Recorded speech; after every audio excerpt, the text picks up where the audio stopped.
शाम को ऑफिस के बाद एक थके हारे दिमाग को कुछ अलग दिशा में ले जाने का सबसे बेहतरीन तरीका है आप एक सिनेमा थिएटर में जाए, एक हाथ में हो आपके साथी का हाथ और दूसरे में पॉपकॉर्न का पैकेट और मजा ले रंगीन पर्दे पर हंसते रोते, कभी लड़ते, कभी झगड़ते, गाते, डांस करते हुए आपका दिल बहलाते हमारे खूबसूरत कलाकारों का।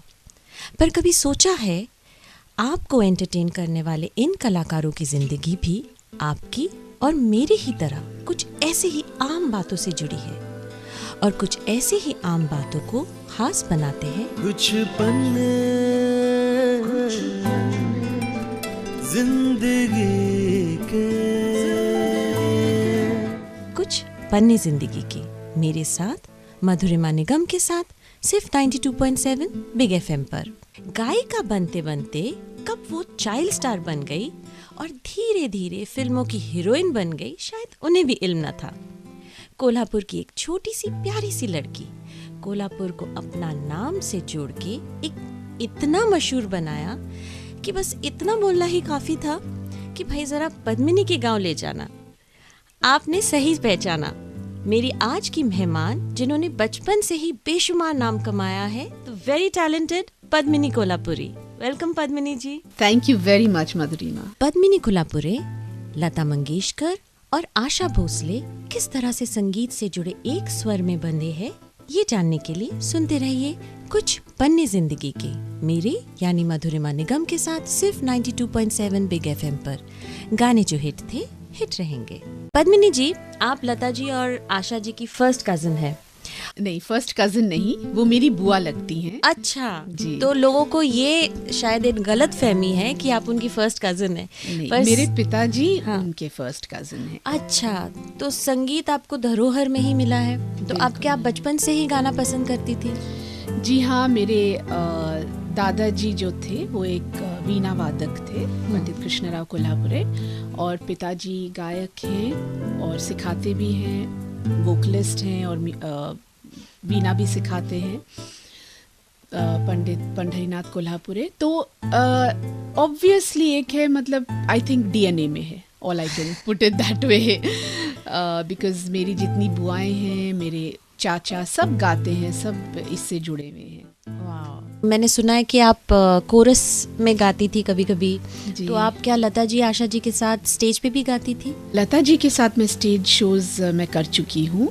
उस वक्त शायद मैं 16-17 साल की थी, और उन दिनों में मेरी फिल्म प्रेम रोग, जमाने को दिखाने, ये सारी फिल्में रिलीज हो चुकी थी। जी, वैसे सक्सेसफुल इतनी एक्ट्रेस थी, फिर भी आप स्टेज पे गा रही थी?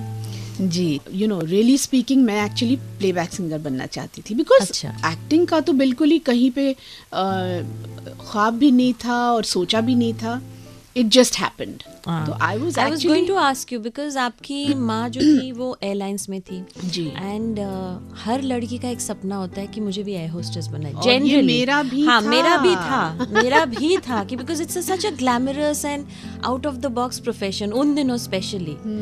तो वहाँ से how did you come into acting then? I would say destiny only brought me here, क्योंकि मैं इश्क इश्क इश्क के लिए कोरस गा रही थी आशा जी के साथ।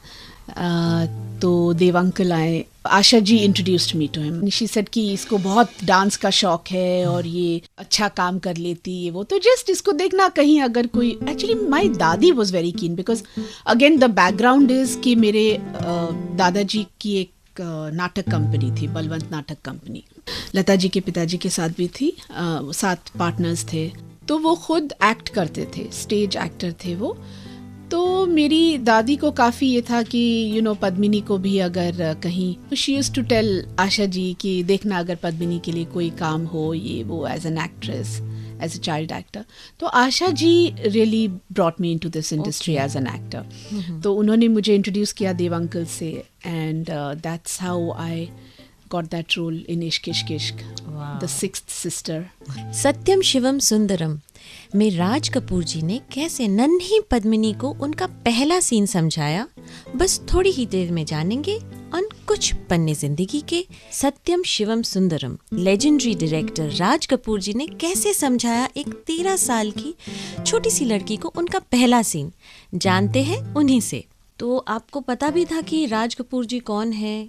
जी नहीं, सही कहा आपने। एंड एक्चुअली मैं उस वक्त 13 साल की नहीं बल्कि 9 साल की थी। अच्छा। जी, ऑब्वियसली राज कपूर का नाम सुना था। राज कपूर एक एक्टर है, बिकॉज मैं बहुत फिल्मों की शौकीन थी, काफ़ी एक्टरों की फ़ैन भी रही हूँ। पर as a director, as a film maker, उस वक्त डेफिनेटली ये बिल्कुल ही एक रियलाइजेशन नहीं था। माता पिता जो थे उनको तो ऑब्वियसली था कि oh my God, Raj Kapoor के साथ फिल्म कर रही है ये। फॉर्चुनेटली आई वुड से मैं छोटी थी, दैट वाज वेरी गुड। तो एक वो डर नहीं था। I was more like a typical kid कि एक गुरु है आपके सामने, आपको जो सिखा रहे हैं वो मैं सीखती गई। आपको पहला सीन याद है? पहला सीन शायद वो था हंगल साहब के साथ, जो वो हाथ में एक वो चक्री लेके भागती है। अच्छा, हाँ, वो जो फैन टाइप जो जी था, जी राइट, जी राइट, जी, वो राइट, लेकर राइट। भागती है। And it was a great experience. बहुत सीखा मैंने उनसे। बतौर चाइल्ड आर्टिस्ट आपने पिक्चरें की है, तो बच्चों को जनरली सेट पे बहुत पैम्पर किया जाता है और साथ में कभी कभी बहुत स्ट्रिक्ट भी होते हैं कुछ डायरेक्टर्स। राज अंकल ने मुझे काफ़ी प्यार से हैंडल किया था, because I think he new the trick, you know, कि किसको कैसे हैंडल करना होता है। और तो मेरे साथ वो काफ़ी नरम थे एंड वेरी प्यार से मुझे समझाते थे और बाकायदा उठकर एक्ट करके दिखाते थे। और वो दिखाते गए और मैं सीखती गई। How nice. I was a great fan of Chintu Neetu, Rishi Kapoor, Neetu Singh. सारी फिल्में देखी हैं मैंने। बाकायदा लाइन में खड़े रहकर टिकटें, यू नो, अगर ना भी मिले तो ब्लैक में खरीद कर उनकी सारी फिल्में देखी है मैंने। मैंने सुना आप ज़ीनत अमान जी की भी बहुत फैन थी। बहुत बड़ी फैन थी। तो कैसा लगा था जब आप पहली बार उन्हीं के फिल्म में इतना बड़ा आपको एक मौका मिला? मैं तो टोटली उनके ऑ में ही रहती थी, उनको बस देखती थी, उनको ऑब्जर्व करती थी। जब इश्क इश्क इश्क की शूटिंग के बाद या लेट्स से शूटिंग के दौरान जब मैं स्कूल जाती थी उस वक्त, तो I also बंक्ड school and Navketan films में जाके जीनत जी के फ़ोटोज़ भी काफ़ी मैंने एल्बम से मांग के या चुरा के, मुझे अभी याद नहीं, बट लेकर गई हूँ मैं काफ़ी। तो that was great thing also. But कभी जैसे आपने जब अपने फिल्मी करियर में जब आप एक्टिंग करती थी, आपने कभी उनका वो जो सेक्सी डायलॉग डिलीवरी का एक उनका अलग ही अंदाज था डायलॉग्स बोलने का ना? आई थिंक वो स्टाइल के ही सब फैन थे। Exactly. You know, suddenly out of the box कोई एक्टर, कोई हीरोइन आपके सामने आए जो इतनी स्टाइलिश है, इतनी stylised, westernised and you know, तो वो सारा कुछ, वो उनका एक स्टाइल ही मेरे ख्याल में लोगों को पसंद आ गया था। ज़ीनत अमान की फैन पद्मिनी बहुत ही जल्द अपने हजारों फैंस की दिलों पर छा गई एज अ हीरोइन। तो पद्मिनी जी, ऋषि कपूर जी जिनकी आप इतनी बड़ी फैन रही, इतने बड़े सुपरस्टार थे, उनके साथ आप एक बहुत ही बढ़िया फिल्म कर रहे थे जिसमें मैंने सुना है आपने उनको एक नहीं, दो नहीं, काफी बार आपको थप्पड़ मारना पड़ा था। आप सोचिए, मतलब मेरे लिए कितनी बड़ी बात और कितनी डिफिकल्ट बात थी कि जिस एक्टर की मैं इतनी बड़ी फैन थी और उनको मैं जैसे पूजती थी और एकदम से मुझे उनको, मैं भूलने की कोशिश करती हूँ लेकिन आप लोग मुझे भूलने नहीं देते। उनको मुझे क्या था, सीन ये था कि उनको मैं थप्पड़ मारती हूँ, तो एक टिपिकल जो होता है फिल्मों में, थिएटर में आप थप्पड़ मारते हो तो इट्स जस्ट एन एक्शन, आप एक्शन करते हो। लेकिन Raj uncle was very, you know, adamant कि वो रियलिस्टिक चाहिए था उनको, क्योंकि थोड़ा सा चीट करते हैं हम लोग, पर उनको वो बिल्कुल वो रियलिज्म चाहिए था उस शॉट में, बिकॉज इट वाज मतलब बहुत ही इफेक्टिव सीन था वो, बहुत ही ड्रामेटिक सीन था वो। तो he didn't want to leave any, you know, stone unturned. तो उनको था कि भाई मुझे चाहिए, you have to slap him. तो पहले तो मैं आई थिंक लाल होगी टोटली कि मैं कैसे करूँ। तो he was, of course, Chintu ji was very cooperative and very kind and he said नहीं, डोंट वरी, तुम मारो जोर से, because even it will help me also as an actor, you know, I will also be able to. And I did just that and वो काफ़ी उसके takes retake लेते गए। तो आई थिंक मुझे लगता है 5-7 रीटेक्स हुए, तो तब तक तो चिंटू जी का गाल लाल हो गया। And I was so sad and apologetic towards him. End of course मजाक में मैं इसका बदला लूंगा जरूर। और एक फिल्म हमने की थी राही बदल गए, अच्छा। उसमें ही हैड टू स्लैप मी ओहो। And that was just a one take shot, so he said नहीं, बदला नहीं निकला अभी। जैसे आपने कहा कि ब्लैक में भी टिकट्स खरीद के आप पिक्चर देखने गई हैं, उनके साथ सेम फ्रेम में आप खड़ी हैं, रोमांटिक सीन्स कर रही हैं, रोमांटिक गाने कर रही हैं, so it must have been like a different experience for you. Yes, it was actually my first romantic song. अभी आप कह रही हैं तो it's coming, you know, to me. Lovely memories are coming back. पूछो ना यार क्या हुआ. One of my favorite songs. Oh wow, with Chintu ji, and I think I started my shooting with that song, as far as I remember. और सोचिए कि चिंटू जी के साथ पहली film as a, you know, leading actress and opposite him and doing a romantic song. मतलब I was shaking. I said, oh my God, क्या करूँ? And I And the just way had to. he emotes and dances. Oh, fabulous. You end up looking at him Yeah. only, you know. But no, as an actor वो बहुत मतलब सामने वाले को help करते हैं, because he's so good himself that you naturally get motivated to, you know, perform as good as him, if not better. How nice. सफ़ेद साड़ी में एक विधवा का रोल निभाया आपने प्रेम रोग में, और वो भी इतना कॉम्प्लेक्स था, तो हाउ डिफ़िकल्ट वॉज इट, क्योंकि आपकी उम्र भी बहुत कम थी उस वक्त, तो mentally emotionally was it a little tormenting? नहीं, फॉर्चुनेटली अगेन राज अंकल के साथ थी वो फिल्म, तो he is such a brilliant director कि मतलब मुझे लगता है वो बुत से भी काम निकलवा सकते थे. He was so good. वो 7 दिन जब वो फिल्म आपने साइन की थी, तो तब तक आप एक बहुत ही एस्टैब्लिश्ड एंड आप एक सुपरस्टार थी, और तब अनिल कपूर जी एकदम नए एक्टर थे, तो आपने कैसे सोचा, किस कॉन्फिडेंस से आपने? एक्चुअली बोनी कपूर और इन सब के साथ हमारे मतलब we were quite friendly, we meaning family was close to them, that family. एक तो ये था सबसे पहली बात. दूसरी बात ये थी कि इस फिल्म को डायरेक्ट कर रहे थे बापू साहब, मिस्टर बापू, जो एक बहुत ही बेहतरीन डायरेक्टर हैं, एंड नसीर साहब थे इस फिल्म में. तो the entire package was very attractive, और मेरा रोल तो बहुत ही बढ़िया था. You know, the first half it was different. I had these two shades, I mean quite a few shades actually, and it came out so brilliantly. And Anil, I knew him before I even did वो 7 दिन, तो उनके साथ एक अलग rapport था. तो I think it was more on a friendly basis जो मैंने फिल्म की, and fortunately things worked out. आज भी उस सब्जेक्ट को तोड़ मड़ोड़ के काफ़ी सारी फिल्में बनी हैं. काफ़ी, even like I don't want to take the names, but lot of movies have been derived from that similar kind of subject. तो जब आप इतनी करिज्मेटिक रोल्स करते हैं और इतने अच्छे गुड लुकिंग हीरोज आपके साथ काम करते हैं, तो दो यंग लोग जब साथ रहते हैं, तो कभी कभी कुछ ऐसी बातें. You mean was I attracted to Yes. any? To put it more blatantly. Well, as an actor, as a performer, as a creative person, yes, I was attracted to a lot of people where their work was concerned. I was attracted to right from Mr. Raj Kapoor's creativity, his passion for filmmaking, to Mr. Rishi Kapoor's acting. So I think it's not the people that I was attracted to. I was attracted to their work, their talent. Whether it is getting attracted to Kishore Kumar for his voice, or Lata Mangeshkar for her voice. तो mainly मेरा attraction हमेशा यही रहा. पद्मिनी जी, आप 21 साल की थी जब शायद आपने शादी की. जी. और वो भी आपके माता पिता के खिलाफ. बिल्कुल. उस वजह से मैंने पढ़ा है कि आपके दिल में आज भी एक बात रह गई कि मैंने उनका दिल दुखाया. सही तरीके से उनसे मैंने I wish I could take their permission and do this with their approval. क्योंकि मेरी माँ ने भी जब शादी की थी, तो she had gone against her parents wishes, and she always had this think, guilt or whatever you may call it in her heart or mind कि उनके पेरेंट्स का दिल दुखाया.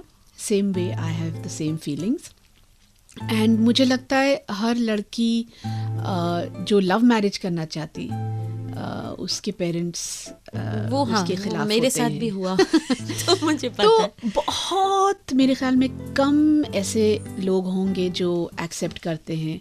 बिकॉज एक तो इंटरकास्ट मैरिजेस में पेरेंट्स बिलीव नहीं करते. फिर उनको लगता है कि हमारे चॉइस का लड़का हो, हम उसे जाने, हम उनकी फैमिली को जाने. तो ये सब जो चीज़ें होती है वो, and it is I think justified because वो अपने सोच में सही हैं. और हम तो उस वक्त ये सब बातें कुछ मायना ही नहीं. बिल्कुल. We went to Jaipur to my husband's parents' house and took their blessings, and then we just took off to London. ये सोच के कि उनको पेरेंट्स को थोड़ा टाइम वक्त मिले. मिल जाए. सदमे से तो शायद जिंदगी भर बाहर नहीं निकलेंगे, बट उनको थोड़ा टाइम मिले. I guess that was a phase, and then things came across. I mean, it was fine. It was just a tidal wave, I guess, in my life. Every parent, forgives the child. I mean, बच्चा चाहे 100 खून करे, माँ बाप माफ कर ही देते हैं ना. तो उन्होंने माफ किया, पर मैंने अपने आप को माफ नहीं किया कभी. शादी के बाद एक लड़की के लिए उसकी ज़िंदगी का सबसे अहम जो रिश्ता होता है वो अपने हस्बैंड के साथ होता है. और शूटिंग स्केड्यूल्स और आपकी फिल्मी करियर में आप बिजी थी. एक आपका नया एक दिन का स्केड्यूल शुरू हुआ. सुबह उठ के चाय बनाना, खाना बनाना. नहीं, ये सब मुझे फॉर्चुनेटली नहीं करना पड़ा. शादी के बाद मुझे कम से कम 2-2.5 साल लगे फिल्में ख़त्म करने की. जो मेरे पास जो असाइनमेंट्स थे वो, तो I was in the same routine every day. सुबह उठकर शूटिंग पर जाना, रात में आना. And my husband used to wait for me for dinner every day. And यही था कि मैं मतलब अपने घर नहीं जाती थी, मेरे हस्बैंड के घर आती थी. Which obviously later on then you get used to it कि ये अभी हमारा घर है, अपना घर है. शूटिंग रुक गई जब सब काम खत्म हुआ. फिर मुझे I wanted to start a family, and वही हुआ. Like a typical, I think क्या होता है कि हर लड़की के लिए वो अपने माँ को नोइंगली अननोइंगली फॉलो करती है. Follow meaning she wants to be like her mom. And my mother was a very strong personality, very strong person in our house. वो काम भी करती थी, घर भी संभालती थी, खाना भी बनाती थी, which I don't. So I guess that's what happened to me, and fortunately my husband also gave me that freedom. जबकि वो भी फिल्मी बैकग्राउंड से रिलेटेड है, उनको पता है कि एक हीरोइन की ज़िंदगी कैसे होती है. पर जब वो हीरोइन आपकी बीवी बन जाए तो एक इक्वेशन बदल जाता है. और as a husband to accept equation मुझे लगता है बदला बिकॉज मैंने काम छोड़ दिया. बट वो मेरी मर्जी थी, मुझे ही छोड़ना था. बिकॉज मैंने बहुत छोटी उम्र में काम शुरू किया था, and I was really overworked, and I wanted to really sit back and relax. सुबह लेट उठना, आराम से, just do things your way, my way. ये नहीं कि काम के लिए अभी जैसे एक टिपिकल जॉब होता है. And I did that for many many years. फिर वो मैं करने लगी, एंड उनके बिल्कुल ही कोई डिमांड्स नहीं थे कि तुम सुबह उठ के मेरी पहली चाय बनाओ, या तो ये सब बातें मेरे साथ नहीं हुई. He was not at all demanding. I mean आज तक उन्होंने कभी मुझसे ये नहीं कहा कि भाई तुम खाना बनाओ. या मेरा बेटा मेरा बहुत सारा खाता है कि mom make something, do this do that, काफ़ी. But anyway I am really blessed that way to have her. What made you come back to movies? Actually, I'm really surprised because like they say never. उस वक्त जब मैंने छोड़ा था तो मैंने ये सोच के छोड़ा था कि नहीं, मैं कभी काम नहीं करूँगी. फिर जब मैंने सोचा कि चलो बेटा बड़ा हो गया है, I said now let me do something. और जब मैंने सोचा कि चलो अब काम करते हैं तो क्या करूँ, let me do what I did best. Padmini जी, इस इंडस्ट्री में दोस्त बहुत कम बनते हैं, पर आपके ऐसे कुछ खास दोस्त हैं जिन्होंने आपका साथ शुरू से लेके अब तक निभाया है. मेरी बहुत पुरानी एक फ्रेंड है जिसका नाम है पूनम ढिल्लन, जो मेरी भी अब दोस्त है. जी, मतलब हम बहुत करीब हैं. और तो ये एक अच्छी बात है, मतलब एक हाथ से ताली नहीं बजती, तो इसमें उसका भी बहुत बड़ा हाथ है. So we very close. और आप लोग दोनों तब से दोस्त हैं जब आप कंपेटिटर्स थी एक्चुअली. हाँ, पर थैंकफुली उस वक्त ऐसा था कि हम 5-6 ही एक्ट्रेसेस थी जो बिजी थी, और सबको काम था, सबके पास काम था, तो there was no competition as such. तो आज जितना कंपटीशन है, इतना टफ कंपटीशन है, तो it's definitely not like that. I mean it wasn't like that. एक हीरोइन भी आप और मेरी तरह एक आम जिंदगी जीने का सपना देखती है. उन्हें भी अपने पति और बच्चों के लिए वो हर काम करते हुए उतना ही मजा आता है जितना कि हमें या आपको. पर फिर भी उनकी जिंदगी आम नहीं है. वो हमेशा ही खास रहेंगी क्योंकि वो खुद खास है. थैंक यू पद्मिनी जी. पर जाते हुए आपको एक गाना गाना पड़ेगा. जिंदगी प्यार का गीत है, इसे हर दिल को गाना पड़ेगा. जिंदगी गम का सागर भी है, हंस के उस पार जाना पड़ेगा.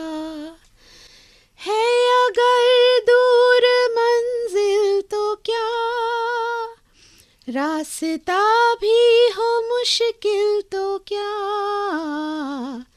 रात तारों भरी ना मिले तो दिल का दीपक जलाना पड़ेगा.